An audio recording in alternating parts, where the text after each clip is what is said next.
જાફરાબાદમાં ભારે વરસાદને પગલે વીજ લાઇનનો પુરવઠો ખોરવાયો હતો અને જે દરમિયાન પીજીવીસીએલની ટીમનું એક લોક કલ્યાણ લોક સેવાનું ઉત્તમ ઉદાહરણ સામે આવ્યું છે। બાબરકોટ પાટિયા નજીક ખારા વિસ્તારમાં મેઇન લાઇનનો કેબલ તૂટી ગયો હતો અને તે દરમિયાન વીજ પુરવઠો ખોરવાયો હતો, પરંતુ લાઇનમેનની જીવના જોખમે કામગીરી, કારણ કે વરસાદ પડી રહ્યો હતો, પાણી ભરાયેલું હતું, તેમ છતાં લાઇનમેને જીવના જોખમે કામગીરી કરી અને વીજ પુરવઠો પુનઃ શરૂ કર્યો હતો।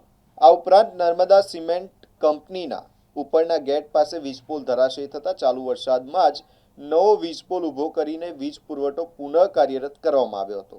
વડેરા ચેકપોસ્ટ પાસે પણ રોડ પર વીજપોલ પડી જતા પીજીવીસીએલની ટીમે તાત્કાલિક કાર્યવાહી કરી નવો પોલ ઊભો કરીને વિસ્તારમાં ફરી વીજ પ્રવાહ શરૂ કર્યો હતો।